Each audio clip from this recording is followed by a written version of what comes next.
Hi ஒருவன் ஒரு வழியாக எப்படியோ ரிசல்ட் ரிலீஸ் பண்ணுறேன்னு சொல்லிட்டாங்க. நாளைக்கு பிரேக்கிங் நியூஸே இதுதான் போயிட்டுருக்குது. ரிசல்ட்டு நாளைக்கு காலையில் 9:30 மணிக்கு ரிலீஸு. நீங்கள் பிரிண்ட் அவுட் எடுத்து பார்க்கணும் அப்படின்னா tnresult.nic.in போய் பாருங்கள், இல்லைனா tn.dg.gov.in அதுலேயும் போய் பார்க்கலாம். இல்லை அப்படின்னா நீங்கள் உங்கள் மொபைல் ஃபோன்லேயே வரும். ஆனால் பிரிண்ட் அவுட் எடுக்கணும், இந்த மாதிரி வெப்சைட்டில் போய் தான் பிரிண்ட் அவுட் எடுக்கணும். ஒரு மாதிரியாக தான் இருக்குது எனக்கே. ஏன்னா என்னை நம்பி இவ்வளோ மக்கள் படிச்சிருக்கீங்க, அண்ட் என்கிட்ட நான் ஒரு 40 பேர் படித்தாங்க, ப்ளஸ் இவ்வளோ மக்கள் சேனல் பார்த்து என்னை நம்பி படிச்சிங்க. என் பசங்க, என் சப்ஸ்கிரைபர்ஸ் எல்லாருமே எவ்வளோ மார்க் எடுக்க போகிறாங்கன்னு நினச்சாலே நடுங்குது. ஆனால் இருந்தாலும் நான் பாசிட்டிவாக நான் சொல்லுவேன், கன்ஃபார்ம் சொல்கிறேன், எல்லாத்துக்கும் பாசிட்டிவான பெரிய ரிசல்ட் தான் வரப்போகுது, நல்ல மார்க்காக தான் வரப்போகுது. ஓகே, ரிசல்ட் எப்படி பார்க்கணும்? Register number, date of birth அடிச்சுன்னா வந்துட போகுது. ஓகே தானே? இதை பார்த்தாலே கிடுக்கிடுன்னு நடக்குது. நாளைக்கு காலையில் 9:30 மணிக்கு எல்லா கோயிலுக்கு போய் ப்ரே பண்ணிக்கோங்க. நம்ம ஒரு ப்ரேயர் எப்பவும் போல் சொல்லலாம். அண்ட் ரெக்வஸ்ட் ஃபார் பேரண்ட்ஸ், இது ஆல்ரெடி வீடியோ போட்டாச்சு. நாளைக்கு ரிசல்ட்டுங்கிறனால இன்றைக்கி நம்ம ஒரு ரெக்வஸ்ட் வைக்கிறோம் பேரண்ட்ஸ்க்கு. ஏன்னா ஒரு சில பேரண்ட்ஸ் அவங்களோட உணர்ச்சியை தாண்டி, அவங்களோட எமோஷன்ஸை தாண்டி, நாங்கள் கஷ்டப்பட்டு படிக்க வச்சோண்டா இப்படி ஆயிடுச்சேன்னு சொல்லி அவனை கத்துவாங்க. வேண்டாம், கத்தக்கூடாது. ஏன் நான் சொல்கிறேன்னா, எமோஷனலி அவன் டிஸ்டர்ப்ட் ஆகிடுவான். அவனை பற்றி உங்களுக்கு தெரியல. அவங்களுக்கு தெரிஞ்சதெல்லாம் என்னென்னா, ஒரு சில விஷயங்கள் தான் இந்த +2 பசங்களை பற்றி இப்போ இருக்க பேரண்ட்ஸ்க்கெலாம் தெரியுது. ஆனால் உள்ளுக்குள்ளே 1008 விஷயங்கள் அவனுக்கு ஓடிட்டுருக்கும். ஆல்ரெடி ப்ரெஷரில் இருப்பான். நீங்கள் பயப்படுத்தி வச்சிங்கன்னா, இல்லை நாளைக்கு ஏதாவது அவனை சொன்னீங்கன்னா, இல்லை கம்பேர் பண்ணிங்கன்னா, டே ஏன்டா நீ எல்லாம் எதுக்கு இருக்க போ அப்படின்னு நீங்கள் சொன்னீங்கன்னா, இல்லை அடித்தாலோ திட்டினாலோ காரியத்துக்காகாது. அவங்க கூட உட்காந்து பேசுங்க. இதை தான் நான் ரெக்வஸ்ட்டுக்கு வைக்கிறேன் பேரண்ட்ஸ்க்கு. ஃப்ரெண்ட்லியாக மூவ் பண்ணுங்கள். தயவு செய்து சுவாமியை வேண்டிக்கங்க. உங்கள் பையன் நல்லா மார்க் எடுக்கணும், பொண்ணு நல்லா மார்க் எடுக்கணும். நானும் வேண்டிக்கிறேன். சுவாமியே சரணமையப்போ, என் பசங்க, என் குழந்தைங்க, நான் எல்லாருமே, ஜீசஸ்னாலும் சரி, அல்லானாலும் சரி, இல்லை சுவாமியை சரணப்பையமாக சரி, இல்லை எல்லா சாமியும் சரி, எல்லா சாமியும் என் பசங்களை காப்பாற்றணுமே. என்கிட்ட படித்த பசங்களையும் காப்பாற்றணும். என்னை பார்த்த பசங்க, யூடியூப் நம்ம சேனல் பார்த்த பசங்க, பார்க்காத பசங்க எல்லாத்தையும் காப்பாற்றணும். எல்லாத்துக்குமே அவங்க நினச்சதை விட 50, 60 மார்க், 100 மார்க் ஜாஸ்தியாக வரணும். எல்லாருமே நிறைய மார்க் எடுக்கணும். கெமிஸ்ட்ரி கஷ்டம், ஃபிசிக்ஸ் கஷ்டம், மேக்ஸ் கஷ்டம், இது எல்லா கஷ்டத்தை தாண்டி எல்லாமே நல்ல மார்க் எடுக்கணும் அப்படிங்கிறது நான் வேண்டிக்கிறேன். அண்ட் பேரண்ட்ஸ், தயவு செய்து அவங்களுக்காக ப்ரே மட்டுமே பண்ணுங்கள். நீங்கள் தயவு செய்து, நான் சொல்லக்கூடிய விஷயம், அவன் மனசில் இப்போ இந்நேரம் என்ன ஓடிட்டுருக்கும் அப்படின்னா, திக்கு லப்டப்னு அடிச்சுக்கிட்டு இருக்கும். ஆனால் உங்ககிட்ட காட்டிக்க மாட்டான். ஐபிஎல் மேட்ச் பார்த்துட்டு உட்காந்துருப்பான், இல்லை ஃபோனை பார்த்துட்டு உட்காந்துருப்பான். ஆனால் தயவு செய்து ஒரு விஷயத்தை தெரிஞ்சுக்கங்க, அவனுக்கு அடுத்தது கவுன்சிலிங் பார்ட்டிசிபேட் பண்ணணும், அட்மிஷன் போடணும், நிறைய பிரச்சனைகள் இருக்குது.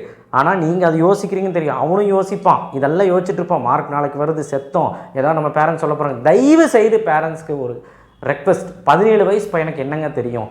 அவனுக்கு எல்லா விஷயமும் ஃப்ரெண்ட்ஸ் கிட்ட இருந்தால் பழகிறான். கெட்டதாக இருந்தாலும் சரி, நல்லதாக இருந்தாலும் சரி. மெச்சூரிட்டி இல்லாமல் தான் சில விஷயங்கள் பண்ணுறான், தெரிஞ்சுக்கோங்க. இந்த படிப்பு விஷயத்துலேயும் அவன் கோட்டை விட்டுருந்தானா மெச்சூரிட்டி இல்லாமல் தான் பண்ணியிருக்கான்னு சொல்லி விட்டுருங்க. நம்ம பையங்க தட்டி கொடுத்து நெக்ஸ்ட் என்ன பண்ணலான்னு யோசிங்க. அட்டம்ப்டே வச்சா கூட, ஒரு பேச்சுக்கு சொன்னேன், அட்டம்ப்டே வச்சா கூட, வச்சிருந்தால் கூட ஜூனில் எழுதிக்கலாம்டா, ஜூலையில் எழுதிக்கலாம்டா அப்படின்னு சொல்லிட்டு ஆறுதல் சொல்லுங்கள். ஒன்றுமே கிடையாது. இந்த +2 மார்க் தான் அவனோட திறமையை தீர்மானிக்கணும்ட்டு இல்லை. இந்த +2 மார்க்கு ஒன்றுமே கிடையாது. Turning point for, entry point for higher studies.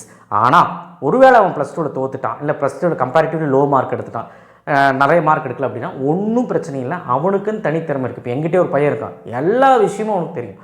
ஆனால் என்னதான் இருந்தாலும் பார்த்திங்கன்னா அந்த 12ன்னு அவன் பாதிக்கப்படுவான். இந்த படிப்புலன்னு சொல்லி காட்டிக்க மாட்டான். நல்ல திறன் இருக்குது, நல்ல ஸ்கில் இருக்குது. பசங்களுக்கு எல்லாத்துக்குமே ஸ்கில் இருக்கும், கண்டிப்பாக ஸ்கில் இருக்கும். மாடர்ன் டேஸில் வர பசங்களுக்கு எல்லாத்துக்குமே நல்ல ஸ்கில் இருக்குது, நல்ல பிரைட் ஃப்யூச்சர் இருக்குது. எதுலையோ ஒன்று திறமை இருக்கும் அவனுக்கு. ஸோ அதில் வெளிவந்துடுவான். கவலைப்படாதீங்க.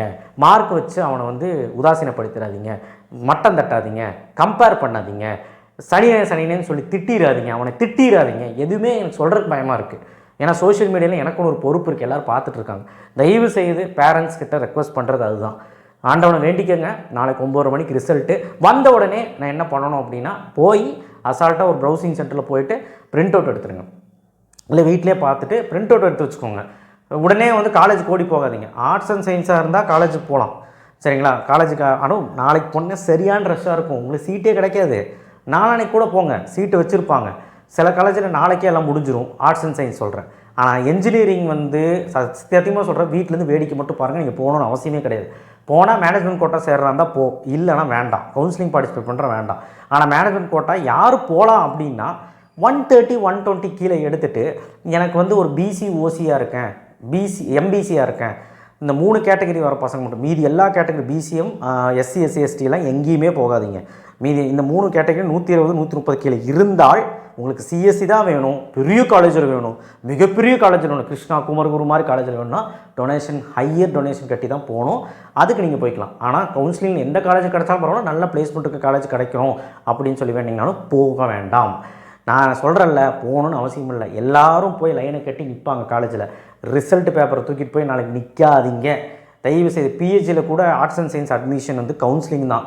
பிஹெச்சி டெக்கில் மெரிட் மேனேஜ்மெண்ட் கவுன்சிலிங் தான். பிஹெச்ஐ டெக்கில் மெரிட் மேனேஜ்மெண்ட் கவுன்சிலிங் தான். தியாகராஜன் மெரிட் மேனேஜ்மெண்ட் கவுன்சிலிங் தாங்கிற பாருங்க, ஆன்லைனில் தான். எல்லாமே ஆன்லைனில் தான். இன்றைக்கெல்லாம் எதுவுமே கிடையாது. நேரில் போனீங்கன்னா இந்த சாதா ஆர்ட்ஸ் அண்ட் சயின்ஸில் அடிச்சுக்குவாங்க. ஏடிஎஸ் வேணும், கம்ப்யூட்டர் சயின்ஸ் வேணும், அதுக்கு தான் அடிச்சுக்க போகிறாங்க. மீதி வேணும்னா நீங்கள் முதல்ல சீட் போட்டீங்கன்னா ஓகே. நீங்கள் என்ன சொல்கிறது, நீங்கள் எடுத்தோடனே ஓட்டை அடிச்சுட்டு இருக்காதீங்க. இன்ஜினியரிங் போகிறவங்க அடிக்கவே தேவையில்லை. நீங்கள் போகணும்னு அவசியமே கிடையாது. நீங்கள் வீட்டிலே உட்காந்து நிம்மதியாக ஒரு நாள் ஃபுல்லாக ரெஸ்ட் எடுத்துகிட்டு நல்லா சாப்பிட்டுட்டு நிம்மதியாக இருந்துட்டு அதுக்கப்புறம் அடுத்த நாள் போங்க. அதே மாதிரி ஸ்கூலுக்கு போகணும் அப்படின்னு சொல்லிட்டுலாம் போகணுங்க எந்த அவசியம் கிடையாது. போகணுன்னா போய்க்கோங்க, இல்லைன்னா அடுத்த நாள் போங்க. டிசியும் ப்ரொஃபஷனல் மார்க் ஷீட்டும் அடுத்த நாள் தர ஆரம்பிச்சிருவாங்க. டூப்ளிகேட் மார்க் ஷீட் அதை வச்சு நம்ம டிஎன்இயை அப்ளை பண்ணிக்கலாம். டிஎன்இஏ, டிஎன்காசா எல்லாமே அப்ளை பண்ணிக்கலாம். சரிங்களா? TC 10th mark sheet, 12th mark sheet, 11th mark sheet, community certificate, first graduation certificate வந்தோடனே அப்ளை பண்ணுங்கள். டிசியும் 12th மார்க் ஷீட்டும் வந்தோடனே அப்ளை பண்ணுங்கள். Post matric scholarship SC SC எஸ்டிக்கு அந்த இன்கம் சர்டிஃபிகேட் தேவை. அதுக்கப்புறம் ஸ்போர்ட்ஸ் கோட்டா அதெல்லாம் உங்கள்கிட்டே இருக்கும். எக்ஸ் சர்வீஸ்மேன் உங்கள்கிட்டே இருக்கும். அதுக்கப்புறம் டிஃபென்சியபிளுக்கு உங்கள்கிட்டே இருக்கும். ஸோ நேட்டிவிட்டி சர்டிஃபிகேட் யாருக்குமே தேவையில்லை. வேறு ஊர்லேருந்து வேறு ஊர் வந்தேன், தமிழ்நாட்டுக்குள்ளேயே நான் மாறினேன், அவங்களுக்கெல்லாம் தேவையில்லை. நேட்டிவிட்டி சர்டிஃபிகேட் யாருக்குன்னா அப்படின்னா அதர் ஸ்டேட்லேருந்து வந்தவங்களுக்கு கிடையாது.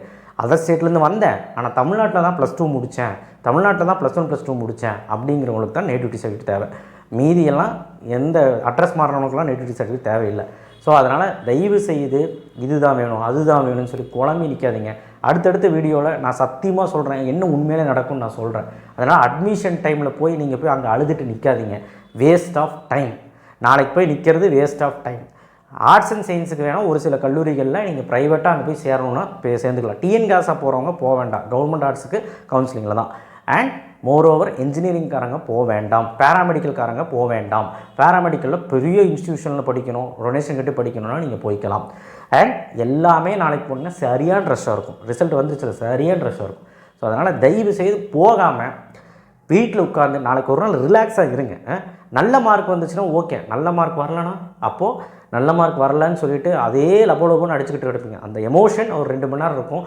அட்லீஸ்ட் பேரண்ட்ஸ் எல்லாம் உட்காந்து அதுக்காக பேசுங்க. ஸோ அதனால் தயவு செய்து அவங்களுக்கு கிரெடிட்ஸ் தான் கிடைக்கும், தெரியும். பேசுங்க, அவங்கள்ட்ட மனசை விட்டு பேசுங்க.